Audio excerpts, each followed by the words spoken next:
Shalom, welcome back.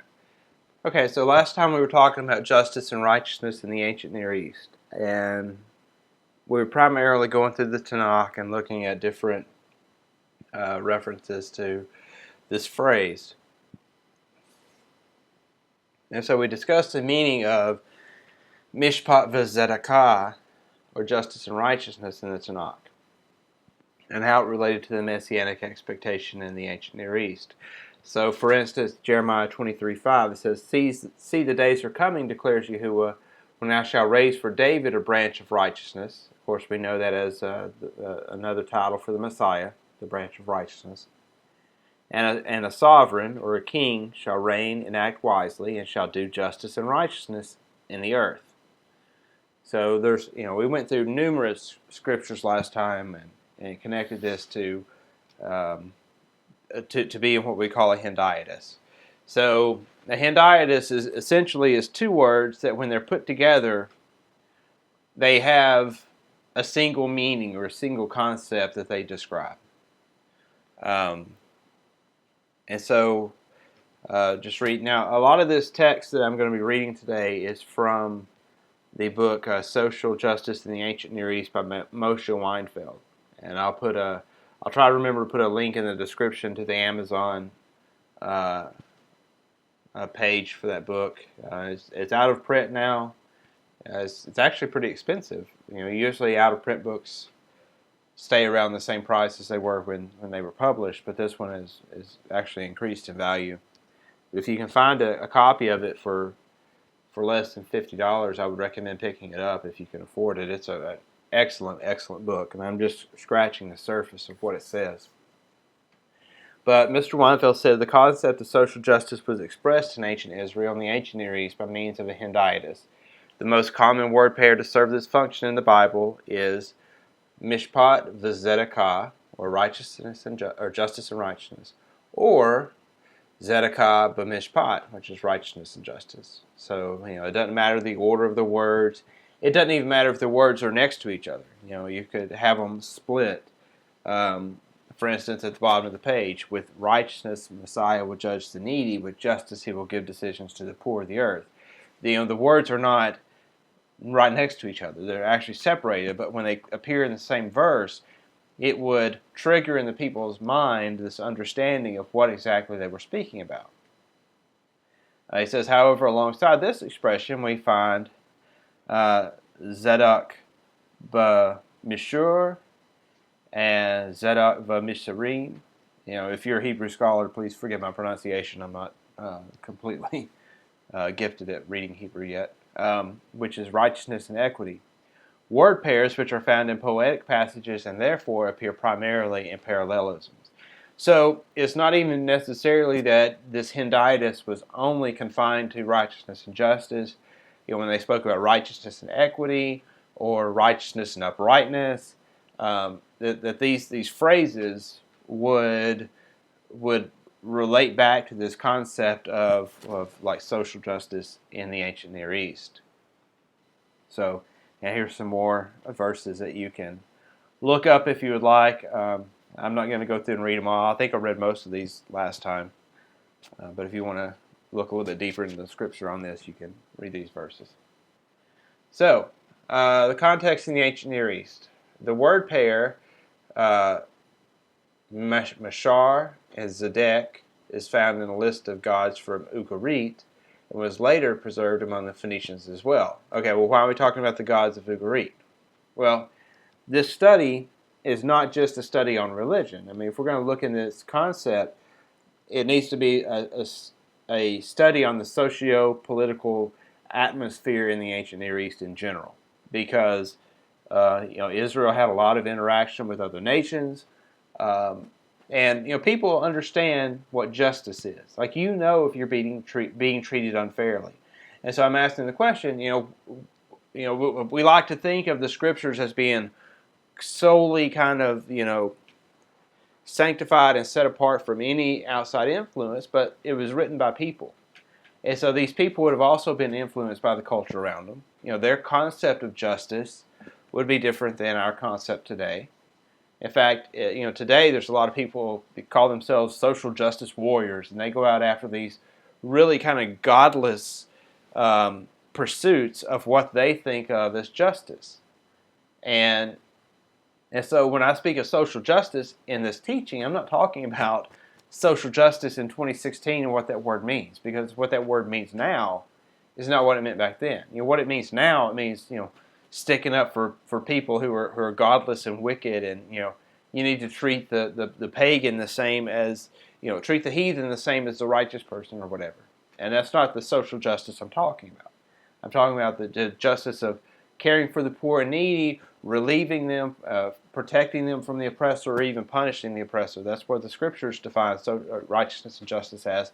And not only that, but that's what the other cultures around Israel understood this to be also. So in this part of the teaching, we're going to mention some of these writings from other people other than Israel from the ancient Near East, and they will speak about other gods. I'm not relating Yeshua to the other gods. I'm saying, look, this is what the people understood. This is what the people understood when they spoke about righteousness and justice. So if it will help you to understand this as a social study and not necessarily a religious study, at least in this part, then maybe that'll give you a little bit more tolerance when we talk about these pagan gods. It says, second paragraph, the terms Yashar and Zedek, righteous and upright. You've heard of the scroll of Jasher, or the scroll of Yashar. Well, that's this word, the upright, are found as well in the Ugaritic literature and Phoenician inscriptions, and the word pair thus predates Israelite literature.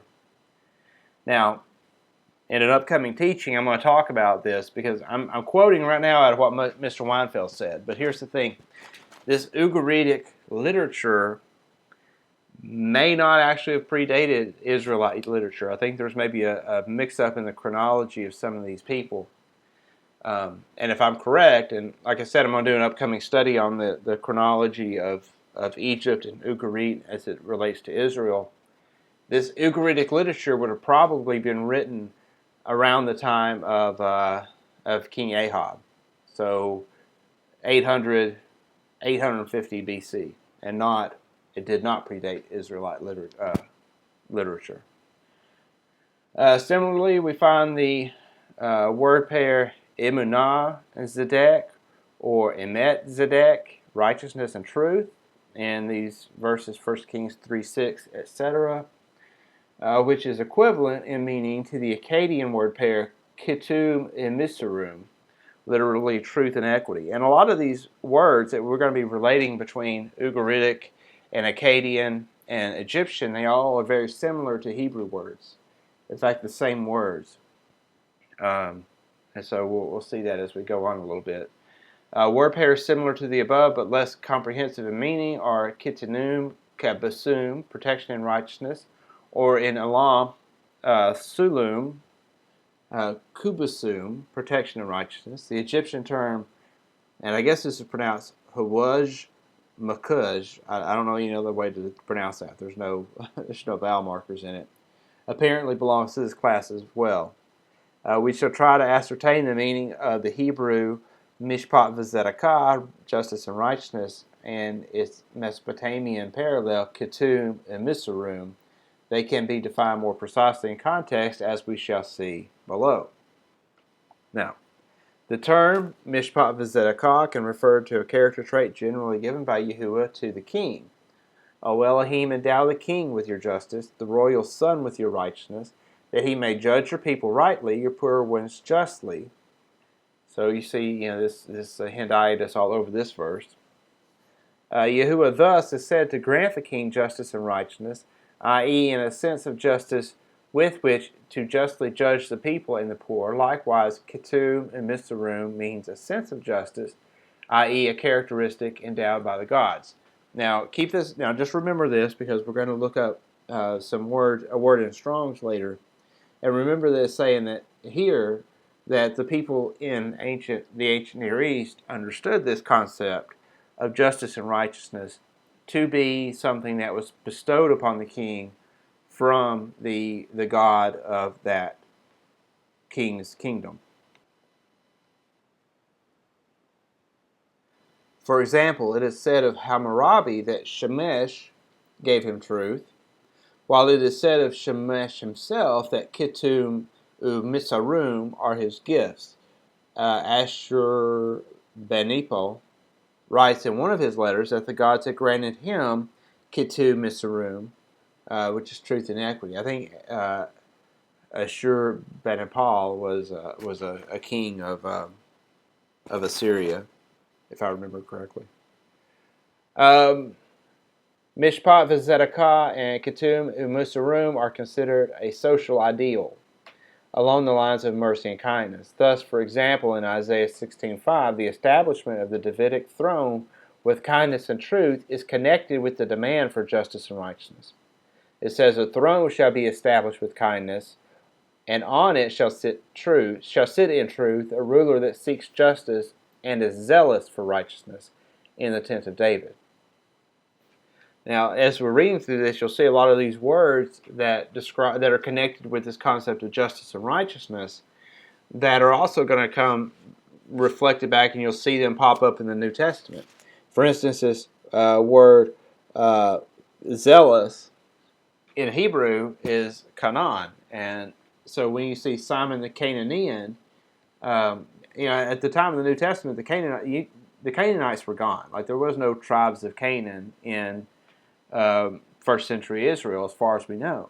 So it was not Simeon the Canaanian, it was Simeon the Zealot. And so then if you look in, I think in the book of Luke versus the book of Matthew, they have it translated correctly. It says, Simon the Zealot or James the Zealot instead of the Canaanian, which is the Gospel of Matthew had the Hebrew word transliterated into the Greek, and the translators mistranslated as Canaanian instead of zealot.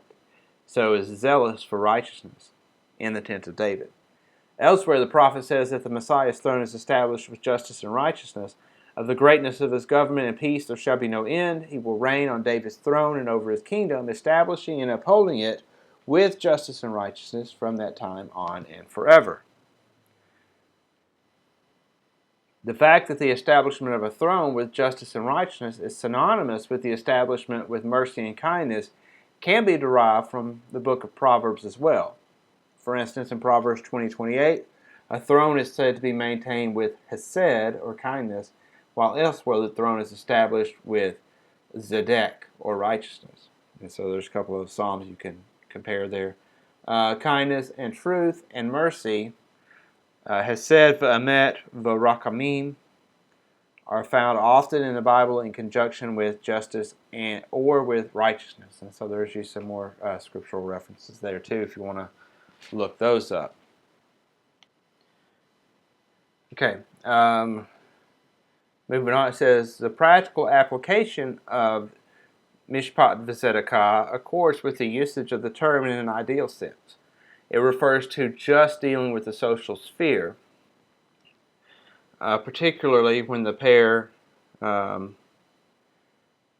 Mishpat v'Zedekah is found in conjunction with the concept of derech, or the way. Indeed, in the first instance of the biblical use of the term Zedekah v'Mishpat, we find the term in conjunction with the word derech, so that they keep the way, or derech, of Yahuwah by dealing with righteousness and justice. And of course, this is something very important to us because we know that the early apostles, one of the titles they went by was followers of the way, or just the way. You also see the same term in the Dead Sea Scrolls, where they refer to themselves as the way, or the way in the wilderness. Prepare the way, that sort of thing. This verse, which is predicated upon the sins of Sodom, emphasizes the Israelite mission of social justice in contrast to the Sodomites who did not support the poor and the needy. And you can see that in Ezekiel 16:49. Okay, other verses also speak of the way or path of justice and righteousness, guarding the paths of justice, protecting the way of those loyal to him. You will then understand what is just, righteous and equitable, every good course. That's from Proverbs 2:8 and 9. The path of equity for the righteous man O just one, you make smooth the course of the righteous. They do not care for the way of integrity. There is no justice in their course. They make their paths crooked. No one walks in them or cares for integrity.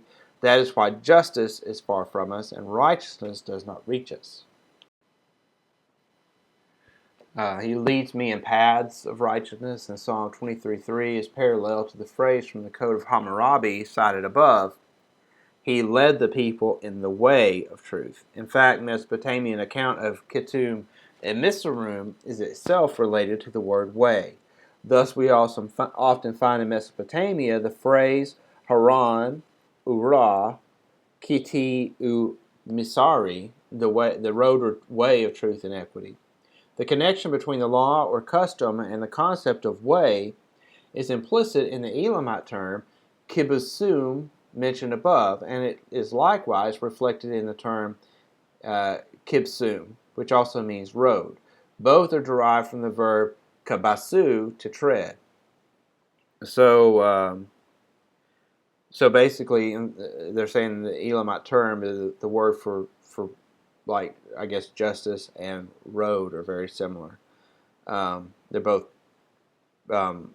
derived from this term kabasu. And it says, and like the term halakha, derived from the Hebrew halak, they refer to a way of life bound with the observance of just laws. So that's something you hear a lot. That's one of those Hebrew words that we throw around a lot in the Hebrew roots movement. You talk about your halakha being the way that you live your life, and of course it's related to halak, which is to walk. And he's just saying that the same thing was true of these other cultures. So, that being said, now we can turn back to more of just what the Scripture says. And so, one of the books that I consider to be Scripture that the Pope didn't feel fit to put in the canon is the Didache, which is the teachings of the 12 apostles of Yeshua to the nations. And it's a document specifically put forth either written by Yeshua himself or the apostles after Yeshua ascended, and it's a list of, it's basically like a handbook of teachings for early assemblies. It's only about, you can get a booklet copy of it it's about 30 pages long. It's very short, probably less than 30 pages. But it says, it starts off with this: there are two roads, one of life and one of death. There is a great variance between the two. The road of life is this: first of all, you care for Elohim who brought you into being. Secondly, you will care for your neighbor as yourself. All that you would not have happen to you, make sure that it does not happen to another. Pay attention to those words, since this hora'ah is for you. Say good things to those who curse you. Pray about your enemies. Fast on account of those who persecute you. How favored are you if you only care for those that care for you? Outsiders care the same, do they not? But you care for those who despise you, you will have an enemy no longer. So you can see this is kind of a reflection of a lot of Yeshua's teachings, is to pray for your enemies and to pray for those that persecute you. But you do see this concept of the two paths, or walking a path. So there's the path of righteousness, which is the one that few choose, and you have this path that leads into the ways of the world.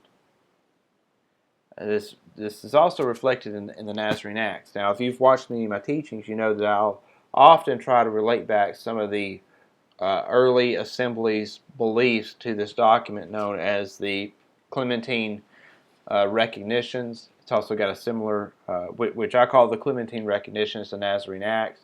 There's also a set of homilies written by Clement, which I'll often refer to as the Nazarene homilies, because I do believe that these reflect the earliest teachings of the apostles before they were corrupted by the church. And quite often I try to relate back a lot of the stuff I talk about to what does the recognitions and homilies say, because I believe that these are more or less true teachings from the apostles. And of course that would be the true teachings of Yeshua. So here in the Nazarene Acts, book 3, chapter 20, Kepha, he's having a debate with Simon Magus, and he says, Simon asked him basically, okay, how do you want to run this debate? And Kepha says, if indeed you will do as I think right, I would have it done according to the precept of my master, who first of all commanded the Hebrew tribe that knowing him they should investigate his will and his righteousness, because it is placed in men's power that searching into these things they may find and do and observe those things concerning that they are to be judged. Therefore he commanded us to seek the righteousness of Yeshua and his kingdom, and all these things, he says, will be added to you. So he's quoting the book of Matthew there. I believe it's Matthew 6:33, if I remember correctly. And he goes on to say, now this is chapter 20, and for several chapters, Kepha is speaking about the righteousness of Yeshua. And I began to notice that the term righteousness was not being used in the sentence the way we would use righteousness today.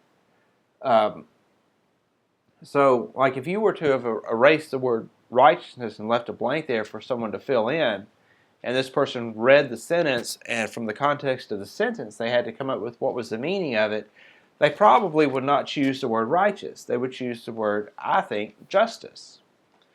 In fact, here we can see, this is 17 chapters later, at chapter 37. And a chapter, by the way, is just a paragraph. It's not a big, long thing. But it says that, for instance, it's pitting goodness versus righteousness, which is unusual because I would think that goodness and righteousness are synonyms. So how could you say that, well, he may be good, but how can you be good and righteous at the same time?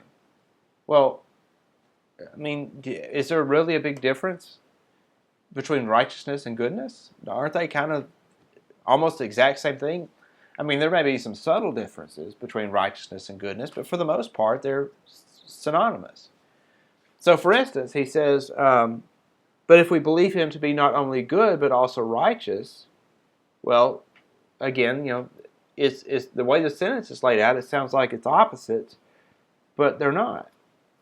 Or he says, to the Hebrews whose opinion concerning Yahuwah that he is only good, our master said they should also seek his righteousness.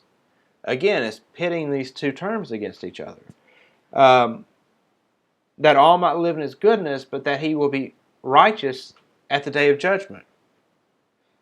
And so I got to thinking, I'm like, this doesn't seem right. So what I did was I actually went in, and honestly, if you read the paragraph, it doesn't make a whole lot of sense. So I went in, and I changed the word righteousness to justice. And so we'll reread this paragraph, and you'll see that suddenly it makes perfect sense. It says, for if we only know regarding him that he is good or righteous, such knowledge is not sufficient for salvation. For in the present life, not only the worthy, but also the unworthy enjoy his goodness and his benefits. But if we believe him to be not only good, but also just, and if according to what we believe concerning Yahuwah we observe justice in the whole course of our life, we will enjoy his goodness forever. In a word, to the Hebrews whose opinion concerning Yahuwah that he is only good, our master said that they should also seek his justice. That is, that they should know that he is good indeed in this present time, but that all may live in his goodness, but that he will be just at the day of judgment, to bestow ageless rewards upon the worthy, from which the unworthy will be excluded. And then suddenly, voila, it makes perfect sense. It makes more sense in the context of the sentence to use the word justice than it does for righteousness. Okay, so now I'm sitting here looking at this that I just changed. Now, the Nazarene Acts that I was using was a version that was translated from, theoretically it started out in like Hebrew or Aramaic. Then it was translated into Latin. Then I believe it was translated into Greek. And then it was translated into English. So, see, it went through several changes in translation. And then I recall that I actually have a copy of the Syriac version of the Clementine recognitions. Now, Syriac, if you don't know, is actually a dialect of Aramaic. So it was very similar to Aramaic. So whether the recognitions were originally written in Aramaic or whether they were originally written in Hebrew, if they were translated then into Syriac, it would not be much of a change to do that translation. In other words, they would retain a lot of the original meaning. And then this version is actually translated from a Syriac document that dates back to the early 5th century. I think it was 416 Common Era was the date that they dated this to. So if we go and I'll read the same chapter. Now it's quite a bit longer in the Syriac than it was in the other version.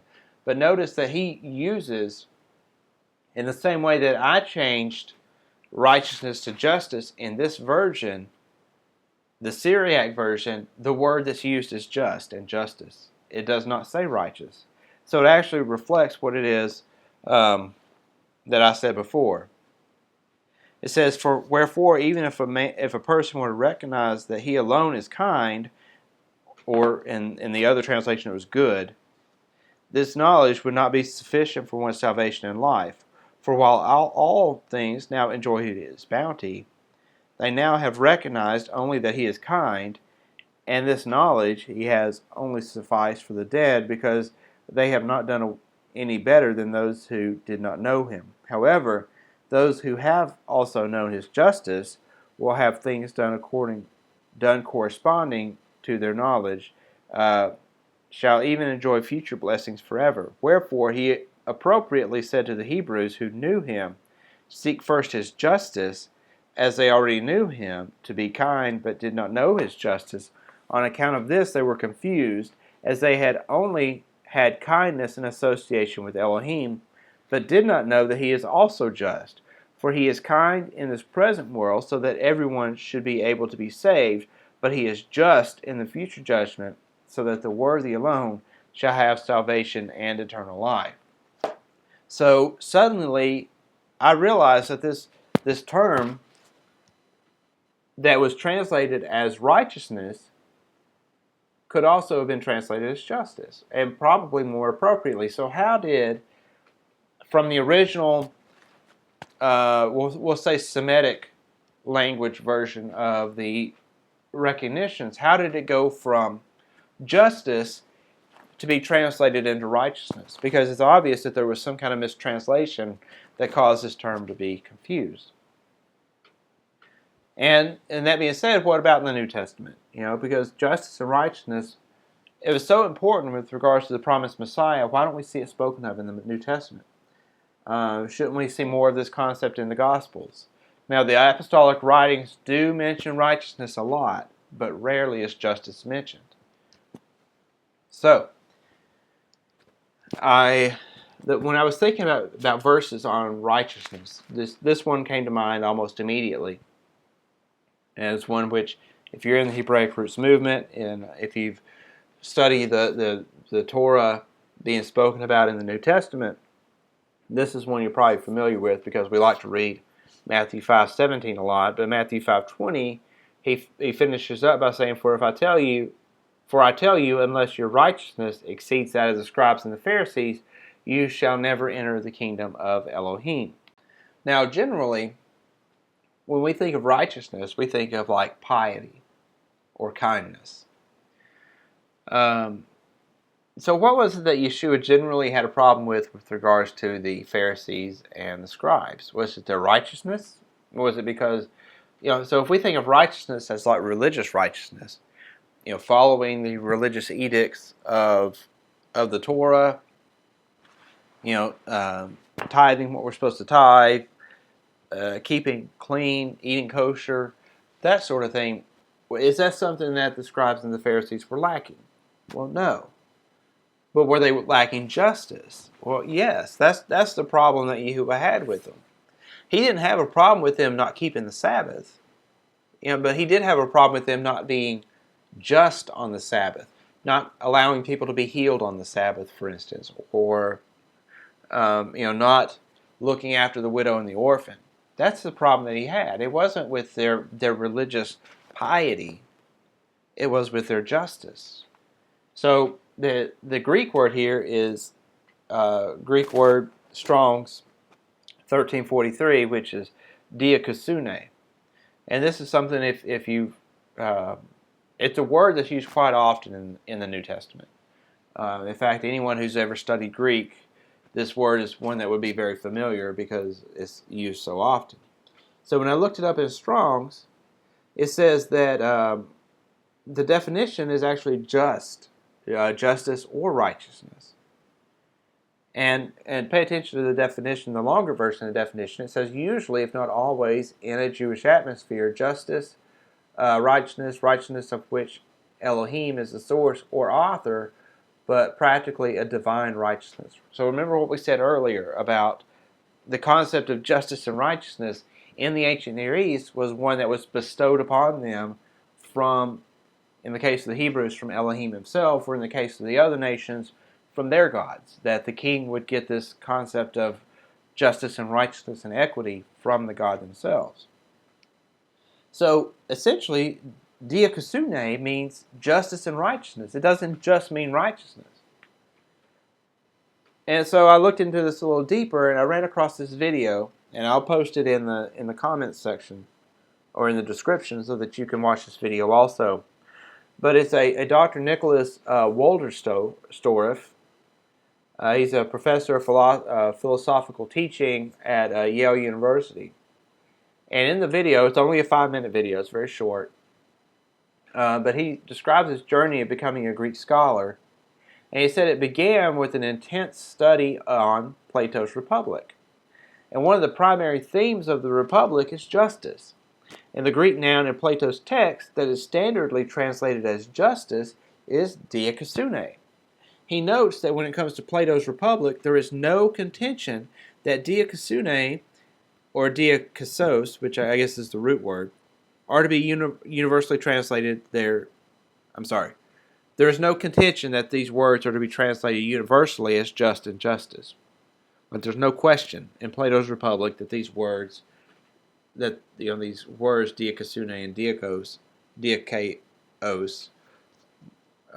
should be translated as just or justice.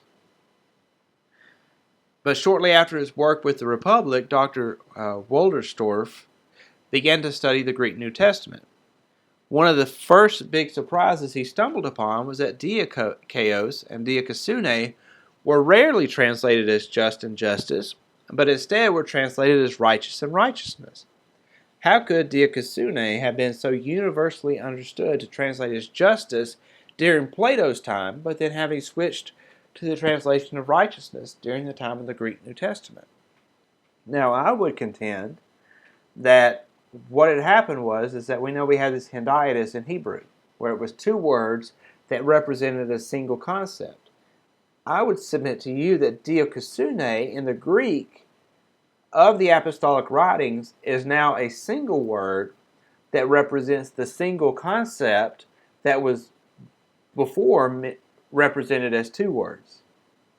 So that the concept of justice and righteousness was now embodied in this term diakosune. So, that begs the question, what would happen if we were to translate diakosune as either justice or righteous justice instead of choosing one or the other? So this was interesting to me. So I went back and went through some of the verses in the New Testament that use this diakosune.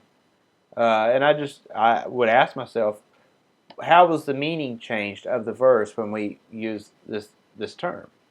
So Matthew 5:20, for I say to you that unless your righteousness and justice exceeds that of the scribes and Pharisees, or we could say righteous justice exceeds the scribes and the Pharisees, you shall by no means enter into the reign of heaven. Now it's a totally different concept. Now we're not talking about religion. Now we're talking about our lifestyle.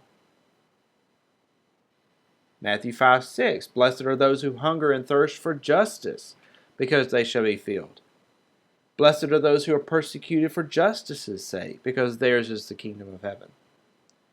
So, do you know people that are persecuted just because they're righteous?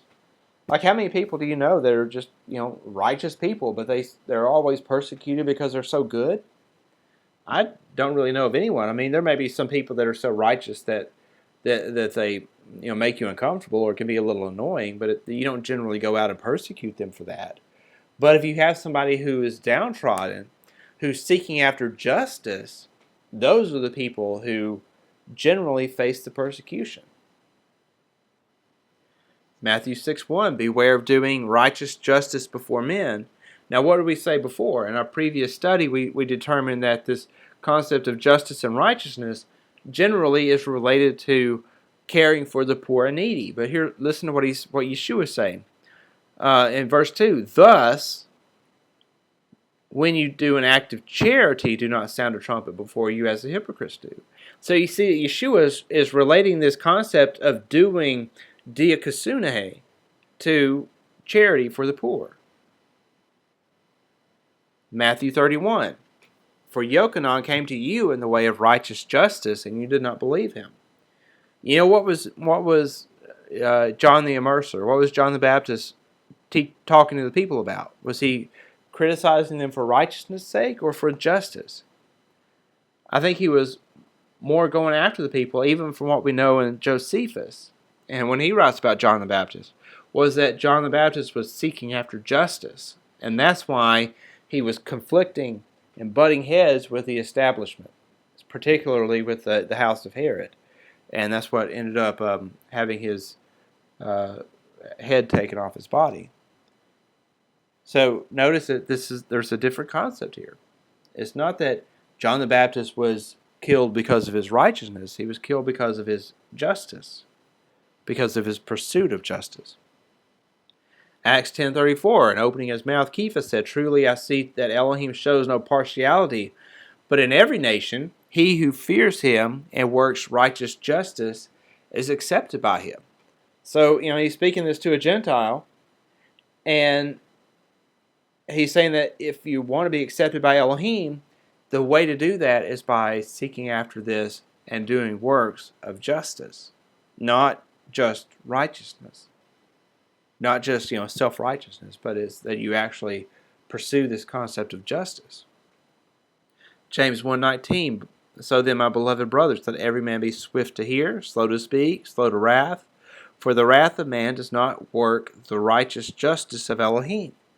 Now again, what does this relate to, the righteousness and justice? Taking care of the poor and the needy. Go down to verse 27. Now this is one, in modern terms, we could say that this is like one paragraph that James is putting forth in his epistle. And at the end of the paragraph, he finishes up by summarizing it and saying this, clean and undefiled religion before Elohim and the Father is this, to visit orphans and widows in their affliction. So it's coming back to the same thing about taking care of the poor, is this righteousness and justice concept that we see in the Tanakh is now reflected in the New Testament. 1 Peter 3:14, but even if you suffer for justice's sake, you are blessed, and do not fear their threats, nor be troubled. So, again, this comes back to what I said before: do people really suffer for righteousness' sake? Well, not really, but do people suffer for justice's sake? Well, yes. Even today, you still have people in the pursuit of justice that are being tormented and persecuted. 1 John 2:29, but if you know that he is righteous, you know that everyone doing righteous justice has been born of him. Does that make sense more than just saying, repeating the word righteousness? And finally, and these two verses are the ones that really kind of blew me away.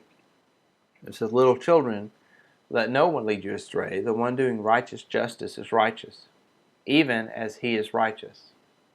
And again, we could just say the one doing justice is righteous, even as he is righteous. The one doing sin is of the devil, because the devil has sinned from the beginning. So again, you're conflicting, paralleling the devil with Yeshua or Elohim. It says, in this, the children of Elohim and the children of the devil are manifest. Everyone not doing righteous justice is not of Elohim, neither the one not loving his brother, because this is the message that you heard from the beginning. Now, anytime we hear the words from the beginning in the scripture, where does that take us? It takes you right back to Genesis. And what do we see in Genesis? That's where Elohim stands before Abram, and he's kind of has this aside in his head, and he says, shall I reveal to Abraham what I'm going to do to Sodom? And then that's when the mission of Abraham comes forth in, I believe it's Genesis 19:18, where he says that Abraham's posterity will do acts of justice and righteousness. So again, you have John saying, this is the message you've heard from the beginning, to do justice and righteousness. So the question is, are we doing righteousness and justice? Are we exceeding the justice of the scribes and the Pharisees? And that's a question for all of us to ask. I know that this study has really convicted me that I need to spend more time trying to figure out ways to help the needy, maybe, and less time just reading books and trying to dig out little nuggets of truth in the Scripture. I think that we're not going to be judged by how well we studied, but what do we do to improve the world? And every little bit counts. So even those of us that may not have the money to help people that are poor and needy, there's other ways to help people. And so as you go forth in the world and as you reflect upon this teaching, I hope that maybe it would encourage you to do works of righteousness and justice and kindness and equity and mercy. So I thank you for listening. Pray that this has been a blessing to you, and may Yahuwah be with you, and may He grant you shalom.